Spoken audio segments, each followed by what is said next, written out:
Welcome back to Game Devs Play Games, where you can watch games or practice game design, and we're back with Kingdom Hearts. The first one.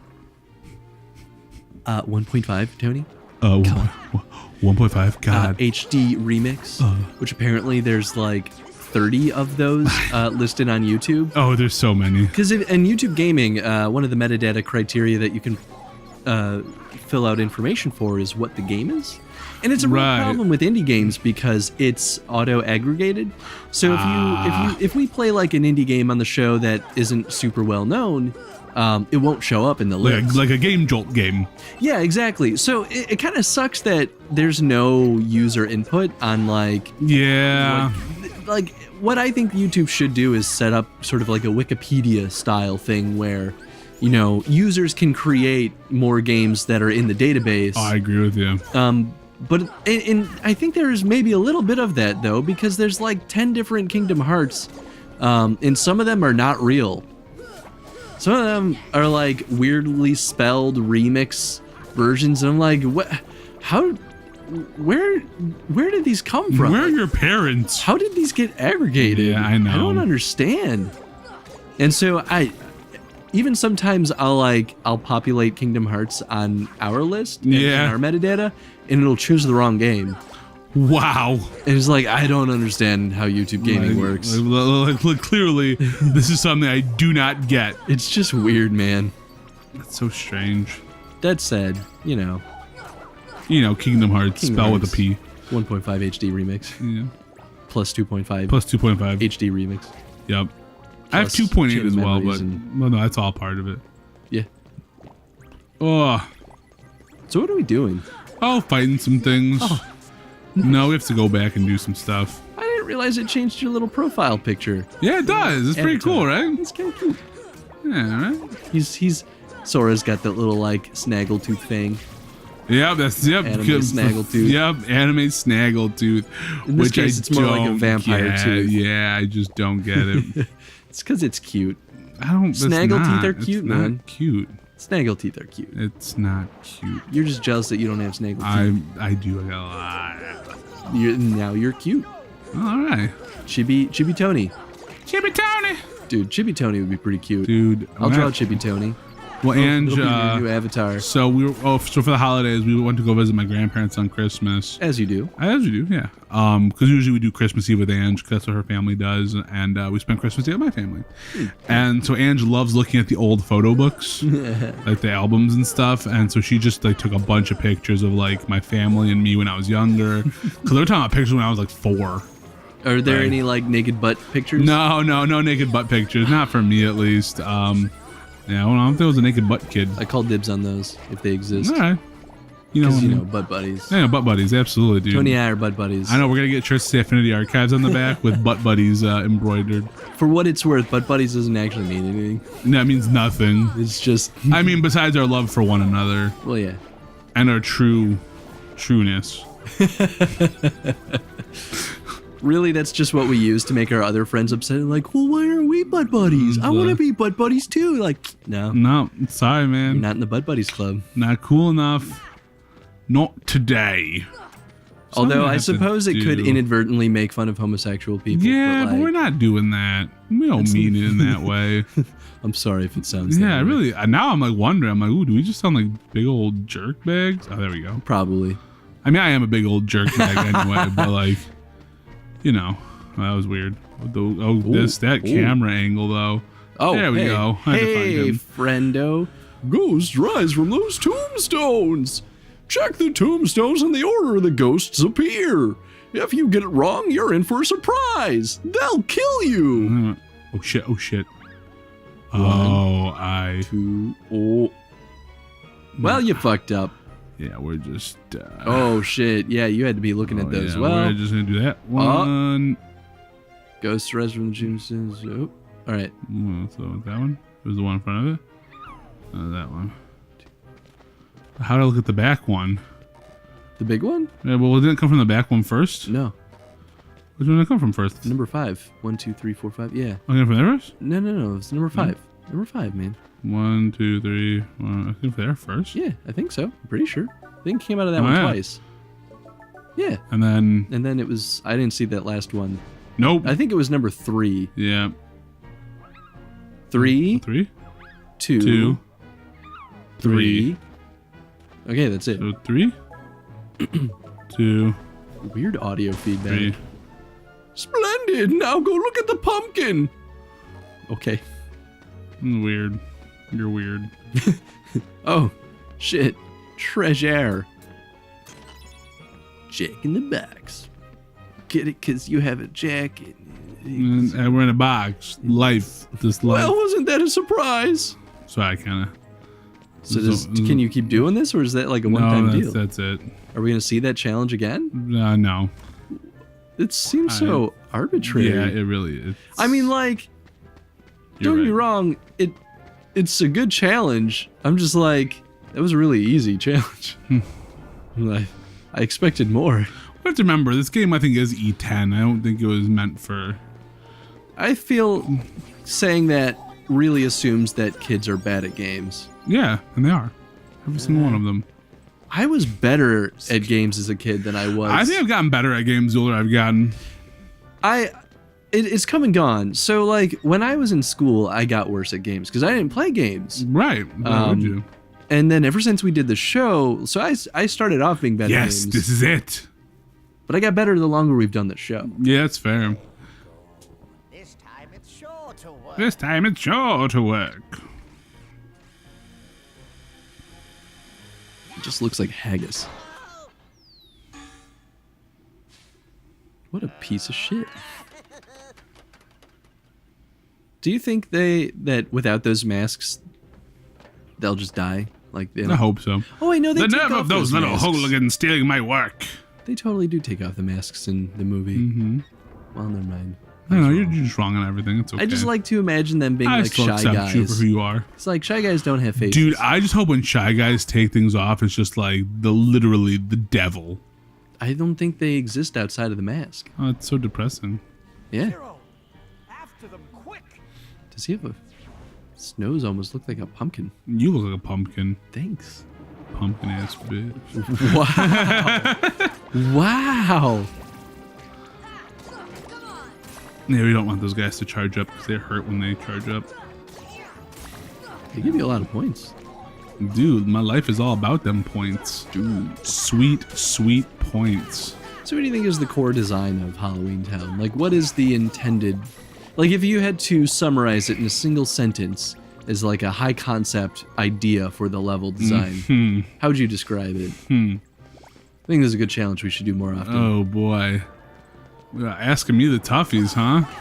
Well, I mean, that's even just a good design philosophy when you're building content. Yeah, I guess for this place, to me, it's I guess the idea behind Halloween Town. Man, that's tough. I mean, like, there's a lot of back and forth. It's like almost like, you know, to construct a Heartless. Like I think the idea behind this level is, you know, you're like, this is when you're trying to figure out how the Heartless tick. And Halloween Town, I mean, a lot about Halloween is always like a lot about Nightmare Before Christmas is about like creation, right? Like it's about the idea of making something. Oh wait, hold on, I can get something out of this. I'm always bad at high concept though. Kind of like Traverse Town is the world, you know, of connecting worlds, right? Like yeah, like that's a pretty good way to describe it. Is like a sort of like adventurous place to connect. Yeah, it's like the worlds between worlds kind of thing. Whereas Halloween Town is more like, you know, Halloween Town to me reads as like, are you just doing this over and over I again? think I get something after doing this a few times. There we go.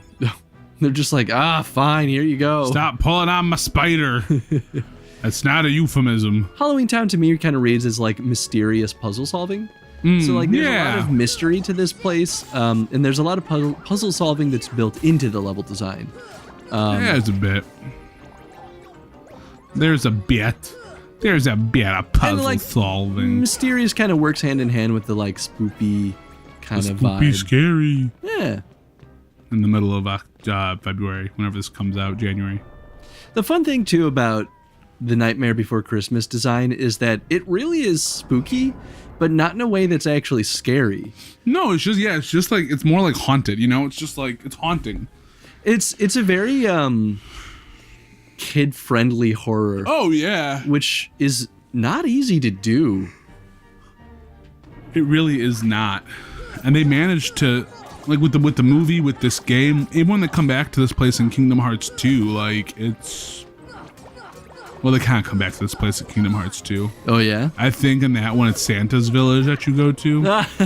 that's kind of fun. It's been a hot second since I've played Kingdom Hearts 2 though. I've played 1 more than I've played 2. A lot more actually. I think I've beat 1 like 4 or 5 times now, and I've only beat 2 like once. No. Nice. Yeah, I know, crazy, right? It's not that I don't like that game, because one of the best, it's like probably the best one in the series, or one of the best ones in the series at least. I mean, it's also just down to like how much time you have. Right, and like I just get a lot of nostalgia playing this game. Like I know these beats. I just like you just, you know, it's almost like saying hi to an old friend again. You're just like, hello, friend. It's very much me with Breath of Fire 4. Yeah, right. Oh god, I can like, I get a burst of nostalgia anytime I boot up that game. Yeah, dude. Yeah, well, for me, like anytime like you first land on that platform with like what is it? I think it starts with Cinderella or whatever. It's just like, yeah, man, we're here. Like we are. This is what's going on. I wonder what that says about a person, like as to what their most nostalgic game would be. Yeah, I'm not sure. Like, do you think that defines part of the person, or do you think that the person is really what determines what would be most nostalgic to them? Because like you and I grew up playing a bunch of games. Yeah. So like, why is it that Breath of Fire 4 is the most nostalgic for me? Right, really for me it's probably Final Fantasy 9, but this one also does a lot for me. Yeah, I mean it's like when I play A Link to the Past. Like that game Right. is still a piece of my childhood. Right, you just got you just boot it up and you're like, this is what games were for me, you know? It's like I don't know. Yeah, I don't know, man. I think I don't know if it's so much what it says about a person as it does like just what it says about where you were at that point in your life, I guess. That's fair. Because like a lot of kids my age, or you know, who are our age, or a lot of people who are my age when they were kids, it was more about like Super Nintendo and like, you know, N64. Where with me, I didn't really start getting into games until I was like 9, and so we started off at the beginning of PlayStation. Really, that's where I hopped on to games, was PlayStation. So I have a much different look at everything. That's fair. That's an interesting point, actually. Because I that's why I often feel like my experience with games was kind of different from a lot of people's, because I didn't really jump on the PlayStation boat. PlayStation was my older brother's system, and so I stuck to Nintendo. And so in turn, I kind of just grew up becoming a Nintendo fanboy. Yeah. While my brother was the one playing the more like adult games. Right. Well, and that's kind of was for me, where like we had a PlayStation at that time. It was cheaper to get the PlayStation than it was to get the N64. Yeah. That's for a whole ton of other reasons too. Yeah. Nintendo was pretty shitty back then. Yeah, and so it was easy for my parents to, you know, afford to do that for me and my brother. So I grew up on games like Space Jam. And Gex. Yeah. We played Gex. That was on the N64 too. Oh yeah. I think they did. Yeah, they did pop it. I think I played it when it was on the I played it on the PlayStation, like, you know, port of it or whatever. My PlayStation game though was Spyro. That was my jam. Dude, okay, well my other big thing was playing the demo disc games. Yeah, and they had such good demo discs. Dude, Medieval was a big one, and I just saw that they're re-releasing that game. Ooh. And I haven't played Medieval since I played it on those demo discs. I never even played the full version of that game. That's with the skeleton guy, right? Yeah, the Skeleton Knight. I played that demo too, actually. Dude, I was all about that demo when I was growing up. And I never played the real game. I never did either. And now that they're re-releasing it, I am totally going to get it. Because it's a game I never got to experience, ever. And like outside of that demo disc. Outside of that demo disc, what was it called? The Jam Packs or the... whatever they called them. I have no idea. And that's how I played like Cool Borders at first. That's one reason I'm really happy that pretty much all of the major console developers have been building in virtual console experiences. Yeah. Because like there are a lot of games that I never got the chance to experience growing up and always wished I had. Right, and now you get that opportunity. Yeah, exactly. And I mean, like those games still exist, but I shouldn't have to drop $200 to get a disc for a game that may not even run. Right, exactly. And like, yes, will those copies still run for that much money? Absolutely, they will. Oh yeah. But it's like we shouldn't have to suffer on that. We should be able to be like, cool, this is, you know. Yeah, and it's honestly it makes so much sense too, because it's like, well, they can still make money off of these intellectual properties. Right.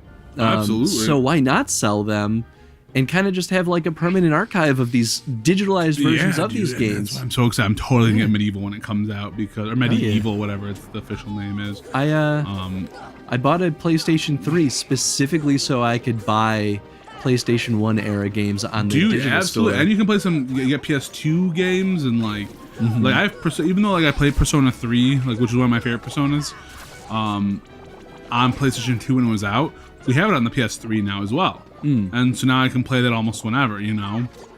I wish there was a better way to like port your store stuff no matter what PlayStation you have, so you don't have to keep rebuying, which is kind of lame. Yeah. Yeah.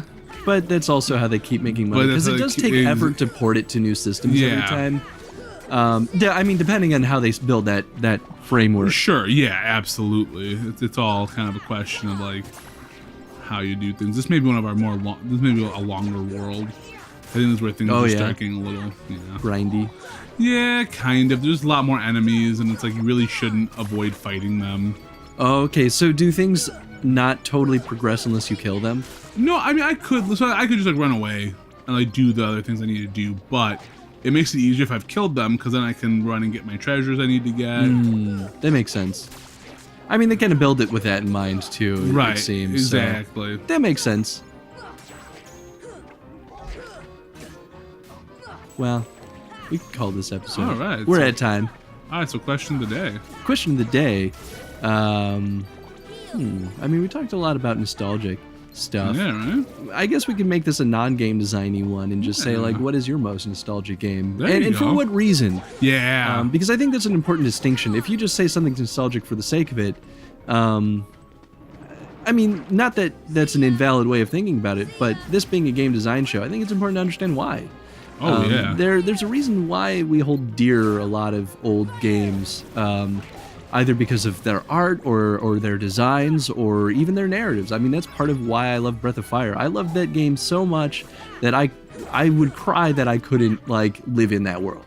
That's how beautiful that world was. You wanted to be me a as part a kid. of that world, absolutely. Yeah. And I think that's something a lot of kids from our generation probably experienced at least once, you know? Oh, yeah. No. All right, well, we're going to clear out this area, get that treasure. Yeah, we'll get that treasures, and then we'll be back. Cool. So if you guys enjoyed this episode, please hit that like button, and please let us know about the games that you guys grew up with, because that's a really cool question. And we'll see you guys in the next episode. Bye. Bye, everybody.